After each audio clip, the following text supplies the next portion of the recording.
ये कहानी जो मैं अभी आप लोगों को बताने जा रहा हूँ, ये एक सच्ची घटना है जो एक लड़के के साथ हुआ था। कहानी में मैं इस लड़के को आकाश नाम देता हूँ। आकाश अपने पढ़ाई के लिए अपने शहर से बाहर के एक शहर में एक कॉलेज में एडमिशन लिया था और उसी शहर में आकाश को रहने के लिए एक घर भी चाहिए था। आकाश एक घर बाहर रेंट के लिए ढूंढ रहा था। बहुत ढूंढने के बाद आकाश को एक घर मिला जो आकाश के कॉलेज से ज्यादा दूरी पे भी नहीं था और वो घर बिल्कुल मेन रोड के पास में ही था। वो जो घर था वो थोड़ा पुराने दिनों के जैसा लग रहा था। मतलब घर में सब कुछ ही बहुत ही पुराने दिनों जैसा था। फिर आकाश ने सोचा कि वो उसी घर में रहेगा। फिर अगले महीने से आकाश का कॉलेज स्टार्ट हो गया और आकाश अपने रेंट पे लिए हुए घर पे रहना भी शुरू कर दिया। सब कुछ नॉर्मल जा रहा था। आकाश अपने रेंट के घर से कॉलेज जाता था, फिर अपने घर में फिर वापस आता था। सब कुछ एज नॉर्मल चल रहा था। आकाश के साथ सब कुछ ठीक चल रहा था, लेकिन एक चीज को छोड़कर। जब से आकाश इस घर में आया है तब से आकाश एक चीज नोटिस कर रहा है। रात में जब भी आकाश सोने को जाता तब वो हमेशा अपने टेबल पे एक गिलास पानी रख के सोता था। लेकिन सुबह जब वो उठता था तब वो देखता था कि उसके गिलास में जो पानी था वो बिल्कुल खाली है। वैसे तो आकाश रात में पानी नहीं पीता था, लेकिन वो एक गिलास अपने टेबल पे ढक के रख देता था, क्योंकि अगर कभी रात में उसका गला सूख जाए तो उठ के पानी पी सके। लेकिन हर रोज रात को जब आकाश पानी अपने टेबल पे रखता था, सुबह जब उठ के वो देखता था तब उसका गिलास पूरा खाली रह जाता था। अब पानी उस गिलास से कहाँ जाता था, वो पानी गायब कैसे हो जाता था, ये आकाश को समझ में नहीं आ रहा था। कभी कभी आकाश को लगता था कि वो शायद रात को नींद में ही पानी पी लेता है, इसलिए उसको सुबह उठ के पता नहीं चलता है। लेकिन ऐसा हर रोज होने लगा। हर रोज जब आकाश नींद से उठता था तो सुबह उसका ग्लास खाली रहता था।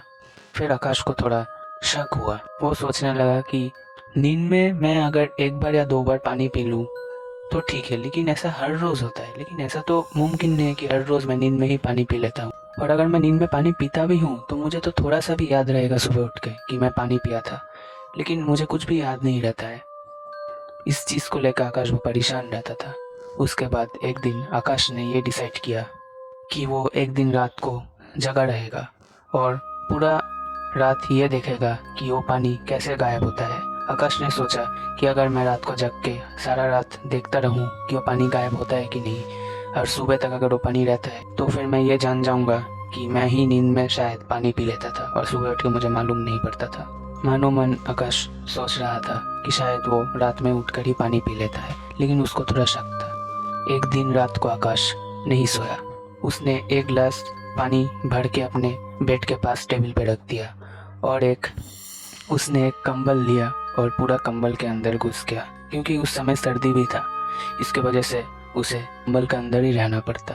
कंबल से उसने एक छेद किया। उस छेद से वो देखने लगा कि आखिर रात को क्या होता है। वो अपने कानों में ईयरफोन्स देके गाने सुन रहा था और रात को जगा था। वो इस बार कंफर्म करके ही रहता कि रात को पानी कैसे गायब होता है। रात के 12 बज गए, फिर देखते देखते 1 बज गए और फिर 2 भी बज गए, लेकिन तब तक कुछ नहीं हुआ। आकाश को थोड़ा बहुत नींद आ रहा था। फिर आकाश ने अपने बेड से उठकर बाथरूम में जाके अपना मुंह धो लिया ताकि उसको नींद ना आए। फिर अपने जगह पे आके फिर से कंबल के अंदर घुस गया और फिर से एक छेद से देखने लगा कि आखिर क्या होता है।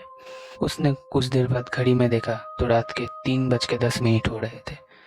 आकाश तब सोच रहा था कि शायद ये मैं ही पी लेता हूँ रात को नींद की आंखों में, इसलिए मुझे सुबह उठ के कुछ मालूम नहीं पड़ता है। जब भी आकाश ये सब सोच रहा था तब आकाश को अचानक से ठंड लग रहा था। आकाश जिस कंबल के अंदर था वो बहुत ही मोटा था, इसलिए इसके अंदर ठंड आसानी से नहीं आ सकता था, लेकिन फिर भी उसको कंबल के अंदर ही ठंड लग रहा था। आकाश को अपने आसपास थोड़ा अजीब सा एक फीलिंग्स हो रहा था। उसको ऐसा लग रहा था कि घर के अंदर कोई उसके बगैर भी मौजूद है। फिर अचानक से आकाश का नज़र रूम के वेंटिलेटर पे गया। तब उसने जो देखा वो शायद वो अपनी ज़िंदगी में कभी भूल नहीं पाएगा। उसने वेंटिलेटर की तरफ देखा तो एक सफ़ेद रंग का धुआं वेंटिलेटर से रूम के अंदर आया। फिर उसने देखा कि वो जो सफ़ेद रंग का धुआं है वो धीरे धीरे एक इंसान के जैसा शेप लेने लगा।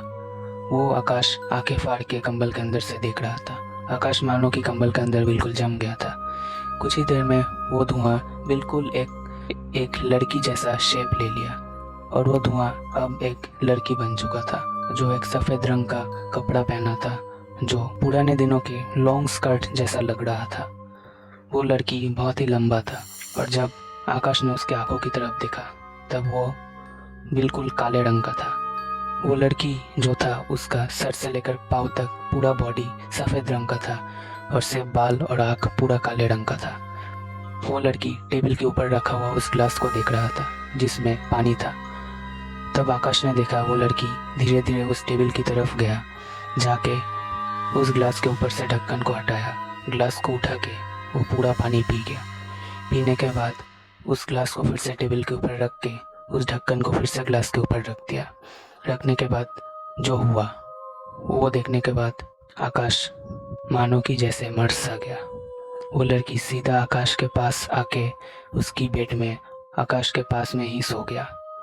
सो के अचानक से वो लड़की अपना मुंह आकाश की तरफ घुमा के एक बहुत ही खतरनाक सा स्माइल दिया। बस उसे देखने के बाद आकाश को इतना डर लगा कि आकाश चीखते हुए कूद के अपने बेड से उठ के किसी की तरफ दरवाजे को खोल के बाहर जाने लगा। दौड़ते हुए वो उस अपार्टमेंट के कॉरिडोर से जाके सीढ़ी की तरफ बढ़ ही रहा था, तभी उसका पैर फिसला और आकाश 2 सीढ़ी नीचे जाके गिरा। फिर आकाश को कुछ याद नहीं था, वो बेहोश हो चुका था। आकाश का इतना जोर से चीखने का आवाज़ सुन के आकाश की पड़ोसी जो थे उसकी बिल्डिंग के आसपास वो लोग घर के अंदर से बाहर आ गए। आके जब उन लोगों ने देखा कि आकाश की बिल्डिंग में लॉक लगा हुआ है तो कुछ लोगों ने मिलकर आकाश की बिल्डिंग का दरवाज़ा तोड़ दिया और अंदर आके देखा कि आकाश बेहोश सीढ़ियों में पड़ा हुआ है और उसके सर से खून आ रहा था। फिर उन लोग आकाश को लेके सामने के एक हॉस्पिटल में एडमिट किया। जब आकाश को होश आया तब आकाश ने देखा कि आकाश का मम्मी और पापा उसके पास ही बैठे थे। आकाश को होश आता हुआ देख उसकी मम्मी पापा बहुत खुश हो गए। उस दिन आकाश को हॉस्पिटल में कुछ पूछा नहीं गया। जब आकाश 2-3 दिन बाद ठीक होकर घर में आया तब आकाश ने अपने घर वालों को सारी बात बताया जो उस दिन उसके साथ उस घर में हुआ था। वो सब जो कुछ दिनों से आकाश के साथ हो रहा था और आखिर के दिन में जो उसके साथ हुआ वो सब उसने अपने घर में बताया। घर में बताने के बाद आकाश का पापा ये सुन के बहुत गुस्सा हो गया और उस बिल्डिंग के मालिक के पास चला गया उससे पूछने की ये सब क्या हो रहा था। उस दिन बिल्डिंग के मालिक ने आकाश के पापा से कहा कि ये सब झूठ है, आपके लड़के को ज़रूर कोई गलतफहमी हुआ होगा, वो डर के वजह से ये सब अपने आप बना के अपने मन में ये सब सोच के बोल रहा है, लेकिन उस घर में ऐसा कुछ नहीं है। लेकिन आकाश के पापा को उसकी बातों पे विश्वास नहीं हो रहा था, इसलिए आकाश के पापा ने जब उस बिल्डिंग के आसपास के लोगों को पूछा तब आकाश के पापा को सारा बात मालूम पड़ा। असल में वो मकान जो था वो बहुत ही पुराना था। उसमें पहले वो मकान मालिक और उसका फैमिली रहता था, लेकिन बाद में उस मकान मालिक ने एक दूसरी जगह पे अपना घर खरीद लिया और उस पुराने मकान को पास का जो कॉलेज था उसमें जो स्टूडेंट्स नए आते थे उनको रेंट में देने के लिए यूज़ करने लगा। तो एक समय उसने एक लड़की को वो मकान रेंट में दिया था, लेकिन किसी कारण से वो लड़की एक दिन उस घर में सुसाइड कर लेता है। और जब वो लड़की 2-3-4-5 दिन तक कॉलेज में नहीं आता है तब उसके घर में उसके फ्रेंड्स देखने के लिए आता है कि उसका क्या हाल चाल है। आने के बाद उनकी फ्रेंड्स को उस लड़की का बॉडी मिलता है और उस लड़की का जो बेड था उसके पास जो टेबल था उस टेबल पे एक जग जिसमें पानी था और एक ग्लास था जिसमें ग्लास पे आधा पानी था और आधा पानी शायद वो लड़की मरने से पहले पिया था। उस दिन के बाद से वो मकान कुछ दिन तक बंद था। फिर अंदर साफ सफाई करने के बाद वो मकान फिर से कॉलेज के स्टूडेंट्स को रेंट में मिलने लगा था। लेकिन उस घटना के बाद बहुत से स्टूडेंट्स का ये कहना था कि उस मकान में किसी आत्मा का साया है और उन लोगों को रात में बहुत सी पैरानॉर्मल चीज़ें महसूस होती है। वैसा ही शायद कुछ केस आकाश के साथ भी हुआ था, लेकिन ये अच्छा हुआ कि उस आत्मा ने आकाश को कोई नुकसान नहीं पहुंचाया। इसलिए अगर बाहर कभी भी अपने काम के सिलसिले में या फिर अपने कॉलेज के लिए जाते हो तो कोई घर अगर रेंट पे लेते हो तो उस घर की हिस्ट्री को हमेशा जान लेना कि उस घर का हिस्ट्री अच्छा है या फिर बुरा। अगर आपको ये वीडियो पसंद आया है तो इस वीडियो को लाइक कर दीजिए और अपने दोस्तों के साथ इस वीडियो को शेयर कर दीजिए। और अगर आप इस चैनल में नए हैं तो इस चैनल को सब्सक्राइब कर दीजिए और पास में जो बेल आइकन है उसको भी दबा दीजिए ताकि जब भी मैं नया वीडियो अपलोड करूं तब आपको सबसे पहले नोटिफिकेशन मिले।